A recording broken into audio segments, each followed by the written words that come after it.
So my name's Hugo Wilson. I am a GP partner in a large multi-site practice in Sussex, and I am engaged in research. We do research at our practice for a number of reasons. Primarily, it's something we're interested in as a group, and I would say this has started really from one or two enthusiastic GPs initially, and the spin-off from that is that other doctors have become engaged and interested in what we do in terms of research. Of course, the benefits for patients have been tangible for us. So, for instance, we took part in a study a couple of years ago looking at monitoring of blood pressure using a web-based portal. So basically patients would have a home monitor and text in their results.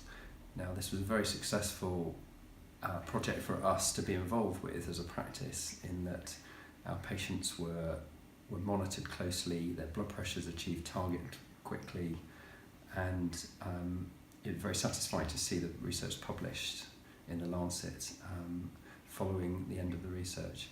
So yes, there have been a number of clear reasons why we're engaged, partly through enthusiasm of one or two GPs initially, but this has led on to some tangible benefits for our patients, and we certainly get very positive feedback from our patients about being engaged in research.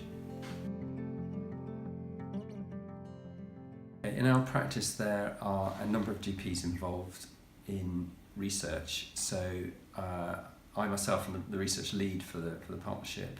We have a colleague, Dr. Conrad, who is also engaged and involved in research, and together we decide which studies we want to be involved with, and we look at the searches and the initial setup of the studies. So it's really helpful having someone else involved in research from a GP point of view.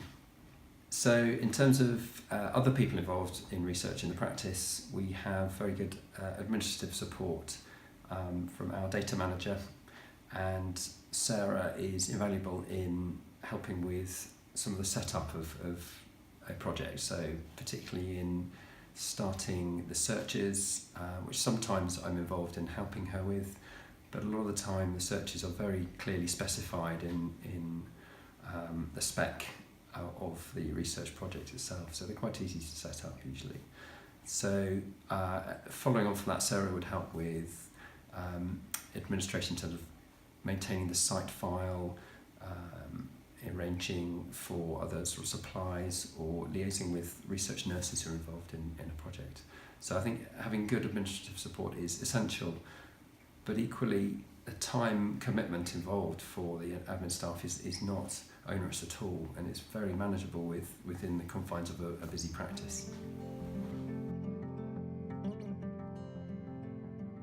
In terms of getting buy-in from your colleagues, I think this is a really important part of any change or new project in general practice, and obviously the enthusiasm of one partner can obviously help engender that enthusiasm for everyone else, but you also need to be realistic.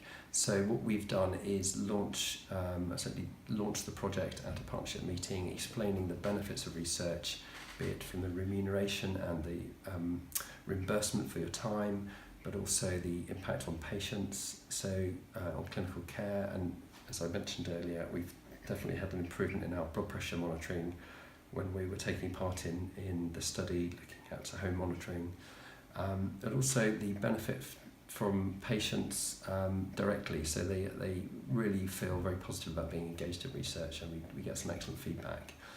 I think a really important thing to mention at this point is the time commitment involved in being engaged in research, and the local network facilitators are very helpful in spelling out what a project would entail before you start, so you can very much plan your time, but equally I want to be very positive about the impact of research in terms of time.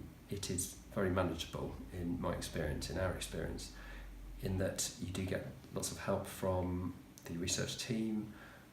You obviously need to have some administrative help from your own team, but in terms of using the local network research nurses as well, that sometimes can help you out if you're struggling with nursing time, which I think is a big problem in primary care across the country.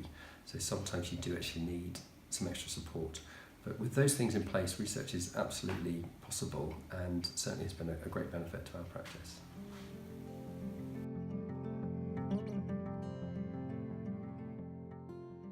So my advice to a new practice considering starting research would be to probably talk to your research network to find out their tips, hints and tips, but also to talk to an established local practice that's involved in research, because they would also have some good hints and ideas about how to get started.